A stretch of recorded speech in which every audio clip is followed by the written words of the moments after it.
अनुमान अंदाज लोग लगा रहे कि किस तरफ बिहार होगा, तो निकट के ही क्षेत्र बीना 12 में शीतकालीन संबंधी समय प्रारंभ होते ही 3 से 6 दिसंबर 1995 यानी 95 के आखिरी महीने में पंचकल्याणक संपन्न आचर्षी ने कराया। और वहाँ से बिहार आचर्षी का जो प्रारंभ हुआ, तो बिहार एक लंबे लक्ष्य को लेकर के प्रारंभ हुआ। गुरुवर आचार्य श्री के जीवन में लंबी तीर्थ यात्राओं में 2 तीर्थ यात्राएं ही याद की जाती हैं। पहली तो सिद्ध क्षेत्र नैनागिर जी से शाश्वत सिद्ध भूमि सम्मेद शिखर तक की एक लंबी यात्रा बहुत बड़े रूप में संघ के साथ में, समाज बंधुओं के साथ में हुई। उसको आज भी बहुत अच्छे से याद किया जाता। आचार्य श्री भी विभिन्न अवसरों पर कोई न कोई प्रेरक प्रसंग अनुभवों के आधार पर सुनाते हैं।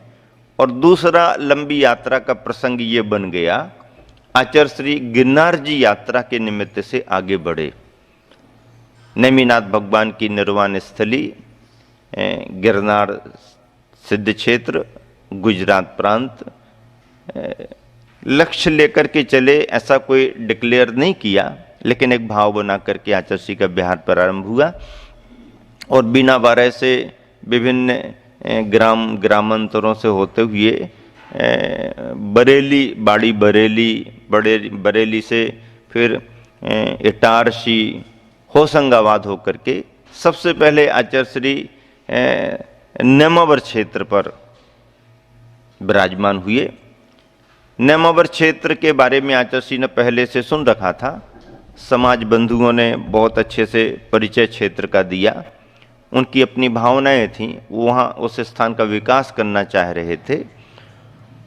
और ऐसा करते हुए हालांकि ये प्रयास भी समाज ने प्रेरणा पाकर के बहुत अच्छे तरीके से किया।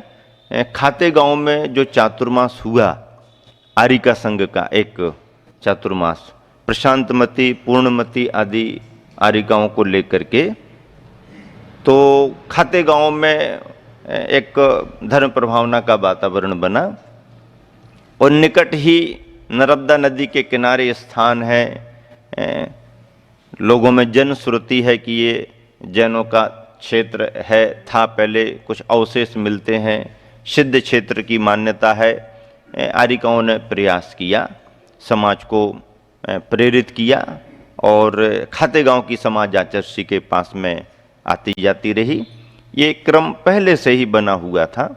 और पूर्णमती माता जी, प्रशांतमती माता जी की प्रेरणा से, प्रभावना से प्रभावित होकर के समाज बंधु आचार्य श्री के पास पहुँचे और निवेदन किया। अब वो तुरंत ही तो आचार्य श्री कुछ करते नहीं है, ख्याल में रखते हैं, फिर धीरे धीरे बीज बो दिया है, थोड़ा सा पकने दो, बढ़ने दो, समाज की भावनाएं आगे बढ़ने दो, करते करते वो सुयोग आ गया। जब खाते गांव की समाज को आसपास में हरदा है या और भी जो भी समाज है, भोपाल आदि के लोग, इंदौर के भी जुड़ जाते हैं, तो सभी लोग बहुत उत्सुक थे कि आचार्य श्री का आगमन इस जगह पर हो ताकि स्थान का विकास हो, डेवलपमेंट हो। सुयोग आचार्य श्री के बिहार का बना। और वहाँ जाकर के आचार्य श्री ने जो तथ्य समझ रखे थे, जो उनके लिए रेफरेंसेज मिले, जो चर्चाओं में बात स्पष्ट हुई, उसके आधार पर आचार्य श्री ने एक भव्य समारोह में अच्छे तरीके से उस स्थान को सिद्ध क्षेत्र के रूप में घोषित किया और सार्वजनिक तौर पर उस स्थान का नामकरण करते हुए, क्योंकि नेमावर तो गांव का नाम है, नेमावर के नाम से प्रसिद्धि भी है, लेकिन सिद्ध भूमि होने के नाते, शास्त्रों के प्रमाण उपलब्ध होने के कारण आचार्य श्री ने उस स्थान को सिद्धोदय सिद्ध क्षेत्र नेमावर घोषित किया। तब से लेकर के आज तक वह स्थान निरंतर प्रगति पर है। काफ़ी अच्छे वहाँ पर व्यवस्थाएं हैं, आश्रम ब्रह्मचारियों का बहुत अच्छे तरीके से वहाँ पर चल रहा है।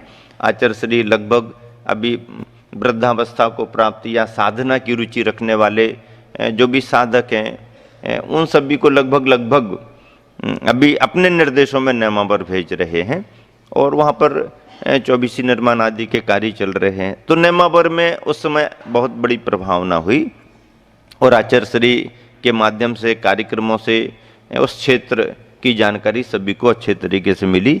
वहाँ से आचार्य ने विहार किया और विहार कर सिद्धवरकूट सिद्ध क्षेत्र पर अल्प समय का प्रवास किया। निकटस्थ इंदौर महानगर से लोगों ने बहुत धर्म लाभ लिया। कुछ प्रवचन आदि के सामान्य से कार्यक्रम प्रभावना के साथ आचार्य ने फिर अपना बिहार आगे बढ़ाया और सिद्ध क्षेत्र ऊन होकर के 52 गजा सिद्ध क्षेत्र की वंदना की। 52 गजा सिद्ध क्षेत्र पर पहुँचते पहुँचते बागड़ वालों को भी मन में आया होगा, प्रयास भी रहा होगा कि इतने पास से इतने पास से इतने पास से विहार हो रहा है, आचार्य बागड़ पधारो, आचार्य इस तरफ आए। लेकिन उस समय आचार्य का लक्ष्य आगे बढ़ने का था। पावागढ़ में अल्प प्रवास करते हुए, क्षेत्र की वंदना करते हुए, संभवतः आचार्य का केसलुंच भी पावागढ़ में हुआ, ऐसा मेरा अंदाज है, थोड़ा चर्चा के माध्यम से जो सुना। और प्रवास अपना देते हुए क्षेत्र की वंदना करते आचार्य तारंगा की ओर आगे बढ़े। तारंगा जी आचार्य श्री का आखिरी शीतकालीन प्रवास जिसे कहें, संभवतः फरवरी में आचार्य श्री का पहुंचना वहां पर हुआ होगा। और फरवरी से लेकर के आचार्य श्री का फरवरी कालीन शीतकालीन प्रवास और फिर ग्रीष्म काल आ जाता है, तो ग्रीष्मकालीन प्रवास भी आचार्य श्री का तारंगा में हुआ। तारंगा में उस समय ऊपर की पहाड़ी पर ही स्थान था, नीचे कोई ऐसा स्थान बड़े रूप में डेवलप नहीं था। हालांकि वहाँ के कार्यकर्ताओं ने प्रयास करके नीचे की जमीन तो उपलब्ध कर ली थी और विकास का क्रम बनाने में वो लगे हुए थे। आचार्य श्री का प्रवास हुआ, पहाड़ी पर आचार्य श्री रहे, सभी को लाभ दिया, क्षेत्र की वंदना की। आचार्य श्री का मन बहुत प्रसन्न भी रहा तारंगा जी में। और फिर समय की अनुकूलता देख करके एक बहुत अच्छा विधान समाज ने आयोजित किया और संभवतः फाल्गुन की अष्टानिका के आसपास या फरवरी के महीने में जो भी विधान रहा, विधान संपन्न हुआ, प्रभावना खूब हुई। खास करके वहाँ पर उस समय बम्बई से जो लोग परिचित रहे उन सब की उपस्थिति बहुत रही, जो आचार्य से हमेशा धर्म लाभ लेते रहते थे। अहमदाबाद की समाज, सूरत की समाज और आसपास की समाजें सभी धर्म लाभ लेती रहीं। उसी समय अक्षय तृतीया की पावन तिथि में प्रवचन सागर आदि को लेकर के वहाँ पर क्षुल्लक दीक्षाएं भी संपन्न हुई। ब्रह्मचारी लोग थे, उनकी क्षुल्लक दीक्षाएं वगैरह संपन्न हुई। इस तरह से दीक्षा का कार्यक्रम भी संपन्न हुआ। उन सभी श्रद्धालुओं में, धर्म लाभ लेने वालों में एक प्रसंग ऐसा भी घटित हुआ कि जो परिचित थे, आते जाते थे, वो तो धर्म लाभ लेते ही रहे, लेकिन जो श्रद्धा तो रखते थे लेकिन महाराज जियों से थोड़ा दूर रहते थे, ऐसे सूरत के बाबू ओम प्रकाश जी का योग भी वहाँ पहुँचने का बना। पर योग वो उनकी तरफ से नहीं बना, वो योग तो उनकी श्रीमती के प्रयासों से बना। हर 8-15 दिन में उनकी गाड़ी सूरत से जाती थी, श्रीमती का भाव रहता था, दर्शन वंदना करती थीं, चौकों में जाके जहाँ भी आहार दान का योग बना आहार दे के आती थीं। उनके आने जाने का क्रम बना रहा। इनका कोई ऐसा बना नहीं ओम प्रकाश जी बाबू जी का, लेकिन ये सहयोग पूरा करते थे, आप जाओ, गाड़ी है, सब है, ड्राइवर है। तो ऐसा करते करते उन्होंने एक बार कहा कि आप इतनी भावना रखते हो तो आपको भी तो चलना चाहिए। हाँ हाँ महाराज जी लोग बहुत अच्छे होते हैं, हम यहीं से हमारा नमोस्तु। लेकिन उनकी बार बार प्रेरणा देने से उनका मन बना कि बहुत नाम सुन रहे हैं, अलग तरह की चर्चाएं सुन रहे हैं, सहज जैसा मुनियों में हमने देखा नहीं है, फिर भी ये कुछ नया नाम है, पहली बार इस तरफ संग आया है, तारंगा जी जैसी जगह में इतना बड़ा सब हो रहा है, तो चलना चाहिए, एक आध बार अपन को भी देखना चाहिए। तो थोड़ा सा दूर से देखने के भाव से बाबूजी भी गए। वहाँ पहुँच करके उन्होंने जो भी आचार्य श्री की चर्या, संघ का स्वाध्याय, सुबह शाम अपनी चर्या में संलग्नता, वातावरण, बहुत मन प्रसन्न हो गया उनका। और आचार्य के निकट भी पहुंच गए, उनका परिचय भी दे दिया गया, आचार्य ने आशीर्वाद भी दे दिया। और सहज भाव से जो उन्होंने दर्शन किए और देखा तो उनका मन बहुत प्रसन्न भी हो गया और खुद इच्छा आने जाने की शुरू कर दी उन्होंने। ऐसा करते करते ग्रीष्मकालीन समय व्यतीत हो रहा था। आचार्य श्री को चतुर्मास का ख्याल था कि ग्रीष्म काल के बाद चतुर्मास आता है। स्थान कुछ समझ में नहीं आ रहा था। सब तरफ स्थानों का ख्याल तो किया होगा, लेकिन संघ की चर्या के योग और क्षेत्रों की निराकुलता के हिसाब से भी कोई ऐसा स्थान आचार्य को जम नहीं रहा था।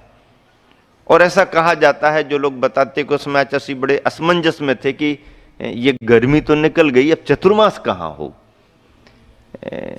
विभिन्न क्षेत्र जो परिचय में थे उन सब की चर्चाएं सुन रखी थी, कहाँ पर क्या कैसा।